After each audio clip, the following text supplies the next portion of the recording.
housing communities that support people seeking health, wellness, and belonging. There are currently housing projects right now in 4 different Ontario municipalities that are up and running, that are complete and operational. And presently there are 8 new builds in various stages of development in London, Waterloo, the Peel region, Hamilton, and in St. Thomas.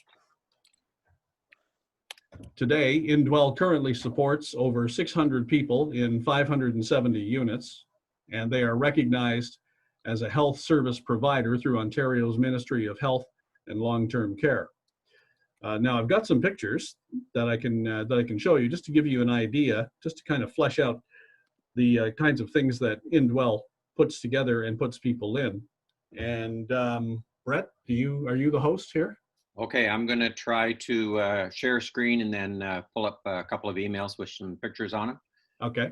So you want me to start kind of with the first ones that I got? Yeah, sure. You go ahead there, and I'll explain what they are. Okay, let's see.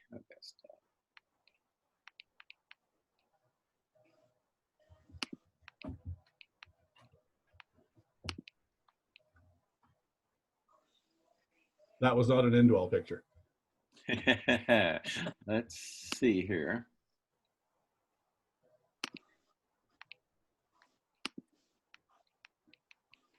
Okay, that's a good place to start right there. This is looking down on a typical dwelling for an Indwell resident at an apartment. You can see it's got the living space on the one side, and then bedrooms, and then an entranceway into full washroom facilities. And each of these is about, say, 300 square feet. This is a picture of a build currently underway in Hamilton. And right in front of this building is another one that is complete. So Harold, help me out here. Was that an existing structure? I know that this one here on the screen is, but was that other one, was that an existing one, or was it a new build? Oh, that was a brand new build. Okay.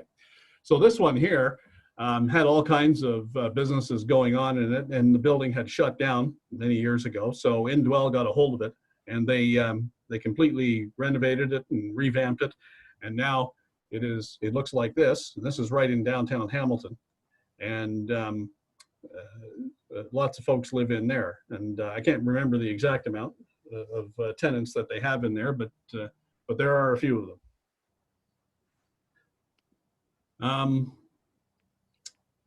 This here is in Hamilton, and this is an example of a common area. This is where people will meet to eat, and each Indwell facility has a full industrial working kitchen, and people will gather there once or twice a day for a meal. Another common area, it's like an office setting. This is the one I believe in Woodstock, and they people can operate their email accounts and whatever from a common computer base.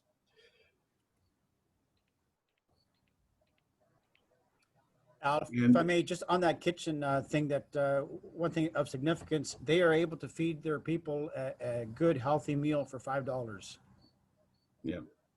Yeah, they figured out how to do everything inexpensively. That's for sure. They're geniuses at that. But anyway, this here is another common area if tenants want to gather with family members, or if they want to hold a meeting about something.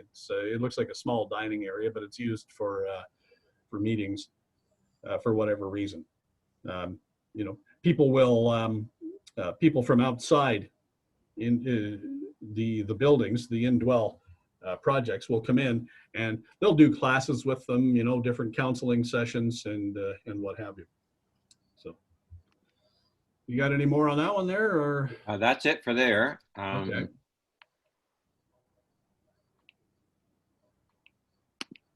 Okay. Now this is the first PowerPoint, so I think you get the idea of the structures that are going on. And now I want to, I put these on PowerPoint in case you wanted to jot these down, and if you want them later, then I can always send them to you. But This is the current situation, the current portfolio. And buildings range in size from 32 to 95 units. Supportive services vary in intensity from low to medium and to high needs, or what they call in the business low to medium to high acuity.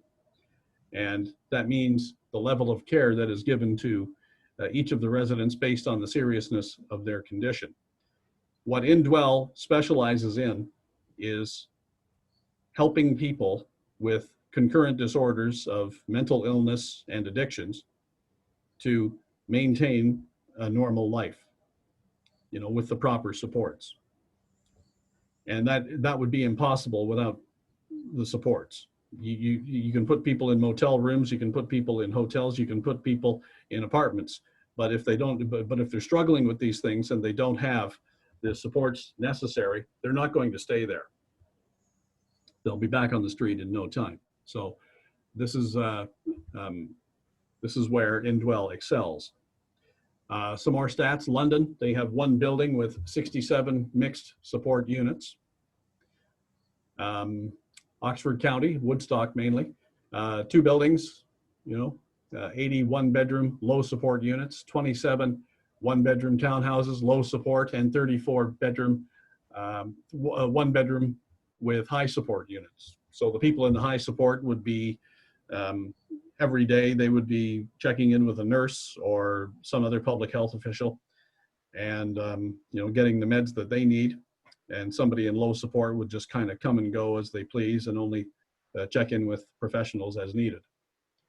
Haldeman, Norfolk, 1 building with 35 1-bedroom and studio apartments, low support units.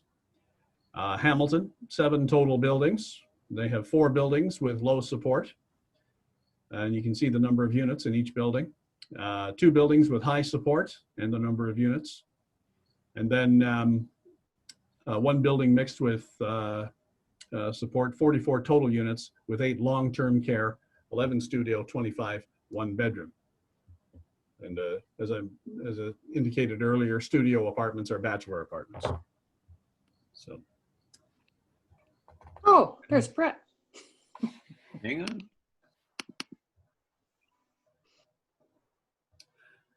Now this is the funding model, and you'll see right at the top there it says the per unit price averages about $300,000 total all-in cost. Now I can't say that a project like that in the Chatham-Kent area would be that much. This is typical. It's not a hard and fast number, but it's kind of in the neighborhood. And then you'll see how these things are funded and maintained once the project is built, you know, during the development stages, as well as long-term maintenance afterwards. So 50% of it, all the funding will come from the federal government. 25% will come from the provincial government. 10 to 15% from local municipal funding streams, and you can see them all there. Community grants, that sort of thing. That's what the CHIPPY is, the Community Homelessness Initiative. It says Community Investment Program here, but I think they're speaking generally there. The big one is the Community Homelessness Prevention Initiative, and they hand out grants every year to different organizations who are involved in fighting homelessness. And then finally, the 10% would be from local Indwell fundraising initiatives. We're going to have to do some fundraising on our own if we're ever to see this come to fruition. So there will always be that need. Okay, ongoing support services.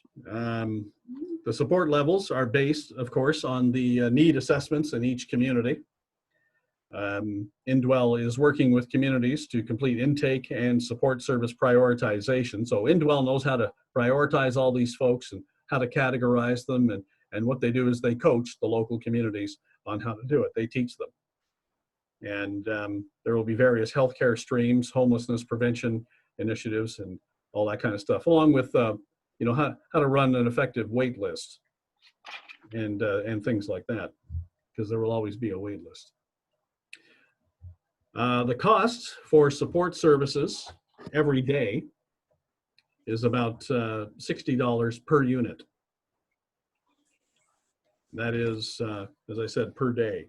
So each person in a dwelling, in an Indwell project, would cost them about $60 per day for all the support services, and that is covered through the Ministry of Health and Long-Term Care and the Community Homeless Prevention Initiative, which I mentioned earlier. So the provincial government plays a big role in these things. I would encourage you to check out their website, because there's a whole lot more on the website, and there is also an ebook available from Indwell, which I would be happy to send to you if you just shoot me an email. I'd be glad to get that out. It's really worth reading because there's a lot to Indwell, and they really, I can't think of an organization that has thought of everything the way they have. And it's really quite something. I'll be honest with you, the ebook is not a light read. It's about 90 some pages long, but it's a very interesting read. And questions are probably coming up into your mind right now. Well, what about this? What about that? And I can tell you that they're pretty much all answered in that ebook. So you're certainly welcome to have a copy of that if you just ask. The other thing I would encourage you to do is go to the website, the Indwell website, which is at indwell.ca. And you'll see, if you go to the newsroom that they have there, what they call Indwell News, you'll see Chatham-Kent is on there. They're taking us very seriously now. And there are two stories on that page. One is recently from the Chatham Daily News. Elwood Shreve did a story on this back on August the 26th, I believe it was, so not too long ago. And there's also a story there about the CAW hall not opening up.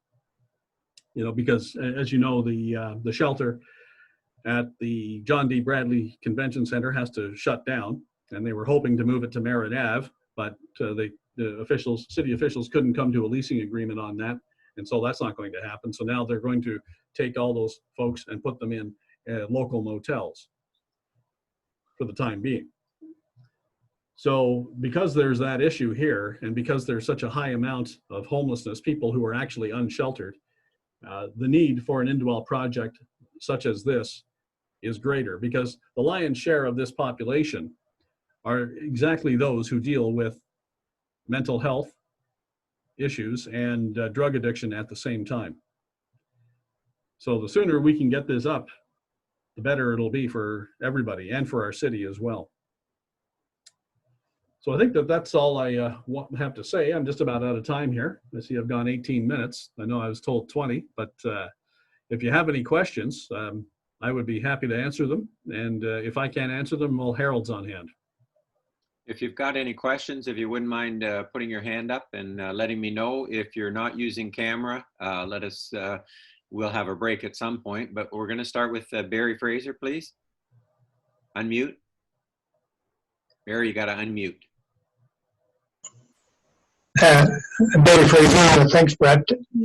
Concerning your reference to Merritt Avenue, and of course that's collapsed as an opportunity for location in Chatham, and you made reference to the other locations in the province. What would you consider to be the ideal location for a facility, a building like this, to offer those services relative to the other existing services that would say be in Chatham? You mean as a temporary shelter? Temporary shelter, well, more than temporary, no, permanent. Yeah.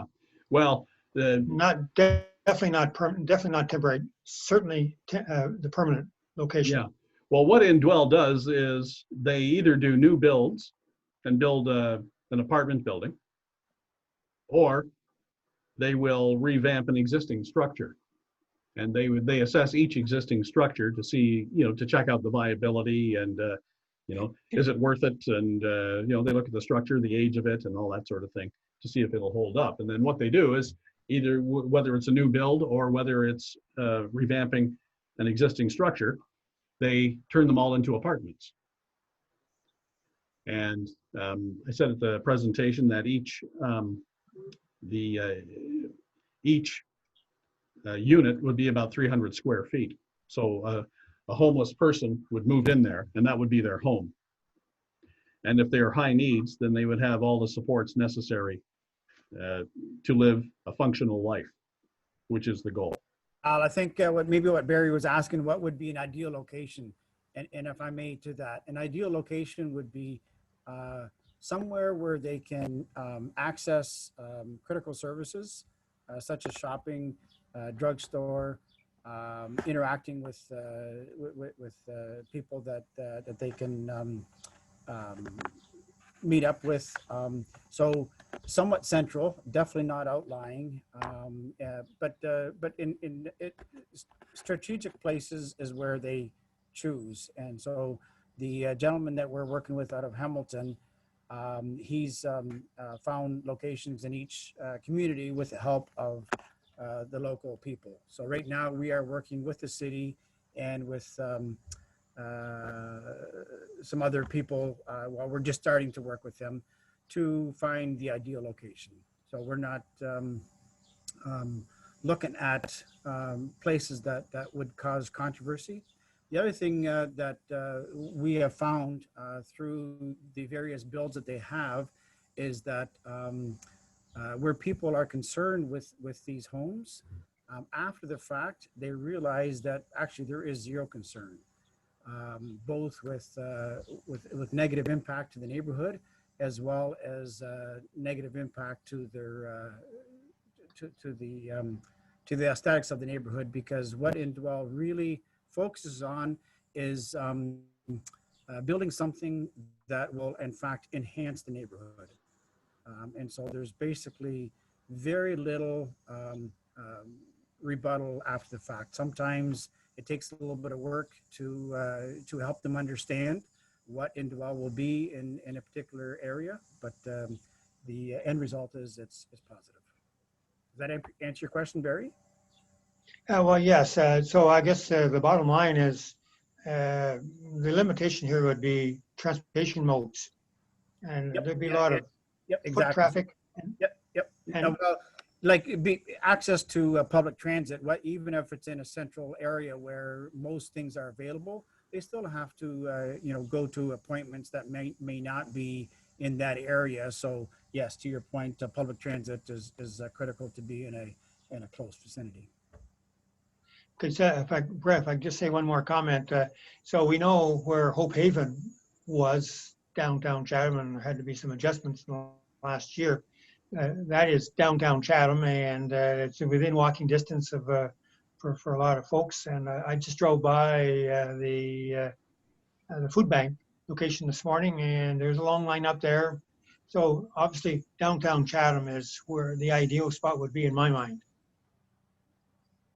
Not necessarily downtown. It's again, we're going to be looking with Graham in the near future to see what sites are available that makes the best sense for the community. Okay, I've got Tom Story and then Rick. To Harold or Al or even Karen, I guess, what's the trend in the homeless shelter population? The homeless population, I guess I should say. Well, I think the temporary shelter housed up to about 45 people at one time. Karen, do you have any recent stats on that? No, I think that the last comment that Chantel Perry made was that 80% of the people that they have been serving would be candidates for an Indwell facility, because many of those folks have moderate to high acuity. So the sooner that we can get this facility built, the sooner we'll be able to resolve some of the challenges that we're facing. Is this a growing number? Is it a static number? Is it a decreasing number? Any Well, idea? It grew. I can't give you the exact numbers, but a lot of homelessness is actually hidden. And Are you familiar with the term couch surfers? They're people who live with their friends and relatives. They don't have any fixed address. They just kind of go from week to week to different places and all that kind of stuff. But when COVID-19 hit, they all got kicked out of where they were staying. So the number of unsheltered homelessness, the number of unsheltered homeless people doubled overnight. And that's why they had to scramble to put the temporary shelter in place. And I think the shelter had a total of 45 to 50 beds or something like that. But not everybody could stay there. So what's happened is some different encampments have gone up, you know, in and around the city. So I think that the total number of people would be perhaps just over 100 anyway, 100 Yeah. to 150. And that was a comment that April Reedike made. If we had a facility that would accommodate 100 people, we'd fill it. Yeah. We're looking at a first build of around 40. We're not certain yet, but that's probably what the first. Well, it'll probably be done in stages, and not necessarily just in Chatham, but the Chatham-Kent community. Rick Bednarik, please.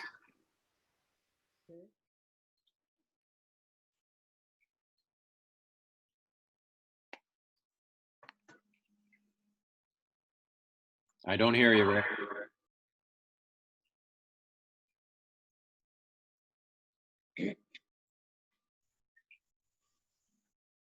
No, Rick, we're not getting anything.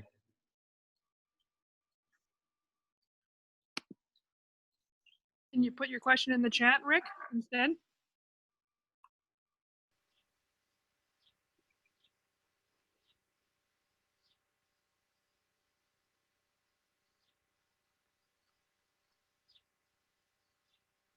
Sorry, Rick. Any other questions? At all. There's one from Tanya in the chat, Brett. I'm not sure if you can see that or not. I saw something. Is there a structure in Chatham-Kent that would work, or is it too early to say? Too early to say, I would say at this point. Okay, thank you. But one thing that is critical also to Indwell is that it's an economically run building. So the complete structure is not in any way substandard. As a matter of fact, quite the contrary. It's a high standard, both in the way they build it, so that there's not a lot of maintenance down the road, as well as the operations, the energy savings. I think, was that Barry? Did you have your hand up as well? Yes, I did. I do. I'm wondering about the demographics of those that would be users. Is it male, female, age, and age? I would say mostly male. There are females, and I would say from the people I've seen, probably between 18 and 40. 18 to 40. I think it's a little higher than that, Al, as Okay. far as the folks that are currently in the upwards of 600 units in the other communities. Yeah. So the demographic. I would say it crosses a lot of demographics. Exactly. Yep. There's no no race, no sex, no age. It's the demographics all over the board. And this is something that both Indwell and the city of Chatham would be working on somewhat together. I think Indwell would take the initiative, but it has to follow Chatham-Kent's guidelines. And the nice thing about it is that they use the same standard. And this standard is not an emotional standard. It's more of a fact-finding standard. So the list of criteria that they work on is common across communities and very specific. So it's those that are in need in a real way that most benefit from this. And with But you know, the really sad thing about the demographic question is the number of young people who are homeless, and it's really sad to see, because they've got their whole lives in front of them, and I saw a 15-year-old girl once, you know, and Roger Deco, NeighbourLink writer. so it's quite sad. Al, there's Rick's question had been on the Indwell board management. He saw one visible minority, 24 other primarily Caucasian. Are there other minority people on the Indwell board? Glad to have them. These are just the people who signed up. They weren't approached, but these are people who kind of came out of the woodwork and said, yeah, I'd like to be a part of this. Great. Sorry, Andy and then Allison. Andy, did you have your hand up? Nope, then Allison, please. I might have missed the connection. It's probably to Karen. Is this the same project as the community villages, Karen? No, it's an entirely different project. Okay. I'm on both of the committees, and it's you know, it's a challenge some days to keep the two separate. Yeah. Which hat? Yeah. Which hat am I wearing today? Yeah. Yeah. Okay, so this would be so I don't want to. I would assume that you'll probably give us another presentation or someone will about that project, which I think is also important. But this would be an additional housing project for our community. Yeah. The Indwell project. I can briefly mention to you that we did our news release last Wednesday, along with launching the website. And as of Sunday night, we had over 250 expressions of interest from people who are actually interested in one of the small homes, whether it's a 1-bedroom or a 2-bedroom. And I was going to mention as part of the happy notes that I'm happy that I have a grandson who just graduated from Western in software engineering, because he reprimanded me for trying to re-enter all of the data from the expressions of interest. That took me 2 hours and took him about 20 minutes when I handed it over to him and said, okay, how about you do it for me? So thank goodness for grandchildren who know a whole lot more about technology than grannies do. Perfect. But yes, as an aside, we have received for 30 potential small homes, over 250 expressions of interest. So it's a real need in this community.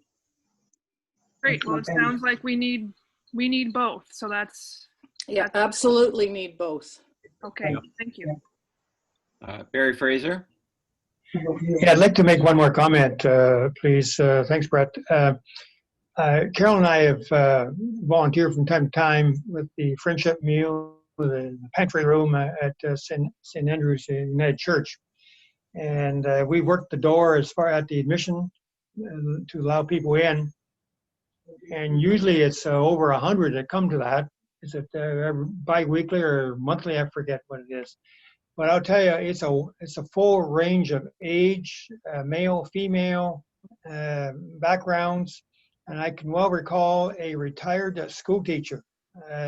She was sitting by herself, and she came there only because she wanted to be with other people. She was lonely.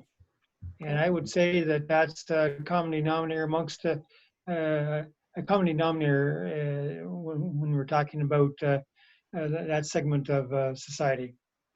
Well, that's a major plus with Indwell is they recognize that people need each other, and they put a lot of effort into common rooms and community projects like building projects like what's the word I'm looking for? Communal projects.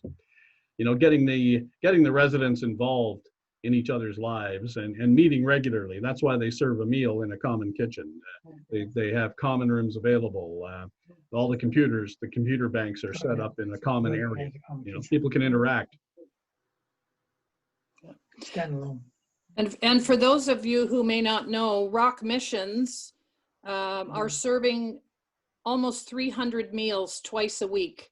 And that's only on Tuesdays and Saturdays. There are other organizations that are providing meals on the other days of the week. Congregation, no, St. Paul. And I see a note here from Julia that St. Andrew's Victoria Ave United Church's friendship meals are open to everyone, not just the homeless. Yeah. Thanks, Julia. I guess the point being made here is that there's a lot of support mechanisms already out there. It's a matter of trying to pull them all together. But what's missing is the physical structure. Mm-hmm. The nonprofit agencies have been meeting since COVID started on every Thursday morning to try and address the needs of the most vulnerable in our community. So we have a really cohesive group of service providers that have been meeting regularly. But you're correct, Barry. A facility would be wonderful, where we could do this work under one roof. Do we have any other questions, please? Jennifer? Is this facility, is there training facilities? Are people encouraged to go beyond to handle their substance abuse and then grow out and get their own place somewhere else? Or is it just I'm here and I stay here? No, I think people can stay as long as they wish, but yeah, I mean, there are different support groups that this is all part of the supports that are involved with tenants who live there. See, the residents have a number of options to where they can go for supports. So, you know, their medication may be regulated by a staff nurse in the building, but perhaps they also, you know, they're also going to NA classes or AA classes or whatever. And you have to understand, it's an apartment. People can move in and move out. You know, people have the freedom to leave. Nobody keeps them there. It's not like I didn't suggest they were no, incarcerated. No. Not incarcerating them. Wondered whether they are encouraged to go into the community. Sure. That's what all the programs they're all geared toward that. There's numerous staff there, and just like Al said, it's geared towards moving out of there into the community and living a productive life, contributing to society. All right, do we have any other questions? I'm just going to throw it out to the floor and a little bit of a surprise. Any questions for Huey while we have her? Oh. Hang on. Call you back. I think we should encourage Huey to participate again. Well, we'll get some questions ready for her. Okay, so Huey, you're welcome back anytime.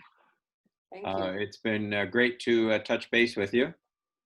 Yeah, it's nice to see you. I see Barry Fraser. Yeah, good. Yeah. Hi, how are you? Not too bad. I was late arriving. I was on another Zoom call to a Rotary Club over in Michigan, and so I didn't get your introduction. And where are you now? Oh, I'm still in Costa Rica. Oh, really? Well, Yes. I want to get your email address. Sure, I can post it here in the chat, so you can all have it. Oh, okay. That's good. Alison has it, and Brett also has it. So Yeah, we'll get it from Brett. okay. Yeah, I'll pass it around. Brett, Couple of other comments on our whoops, Harold, please. Yeah. So I just wanted to add one more thing to the NeighbourLink. It's actually because Karen's with the Rotary. It would be good for you to know that it's Karen that actually introduced the NeighbourLink to the Chatham-Kent area, 17 years ago? So we are very grateful for that, because things have happened along the way, but sometimes it just needs an introduction to a small seed to get going, and a lot has happened since then. So thanks again, Karen. Oh, you're welcome. Yes, I'm glad Karen hooked us up. Are you Yeah, suggesting that? it was part of the what we called the Nurture the Future project back in 1998. So it goes back quite a few years. Oh, you see that? So coming forward, September 9, I'm going to ask Barry to give us a bit of information with regard to Lulu Nicholson and just a little bit of an update so we get to know a little bit about Lulu. It is also going to be September 9. Ashley will be back from the ambassador, the Children's Treatment Center. So we're looking forward to her to be able to complete the presentation that she was going to give us. I'll be sending out a post September 12. That's a Saturday, about 10 o'clock in the morning. With just any Rotarian is welcome. We're going to meet at the Rotary Eco Trail and we're going to have a Rotary walkabout. So actually a face-to-face meeting, but we can distance ourselves and do a couple of laps of the trail. The rain date for that would be the following day on September 13. And then following this meeting, we've got a few minutes scheduled for the Mental Health Committee to have a bit of a meeting. So that will be afterwards. So at this time, I'm going to ask Julia if you would favor us with O Canada, please.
Wonderful. Thank you, Julia. Huey, it's probably been a while since you've heard that one. Thank you, I still Alan. remember the words. Way to go. Yeah. Thank you, everybody. And those hanging on, please stay with us. And those on your way out, thank you very much for attending. Thank you, Al. Thank you, Harold. Really appreciate your input. And Karen, thanks for getting us in touch with these gentlemen. Good to see you, Huey. Thanks, Thank everybody. you. Thank you, Thanks for Alice. having us. Thank you, Al. Thank you, Harold. Thank you. Okay, hope to see you again. Take care. Take care.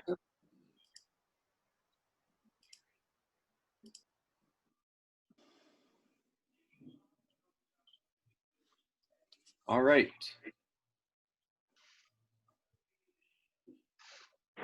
Okay, Tom? Yes, yes. I think we still have your TV on.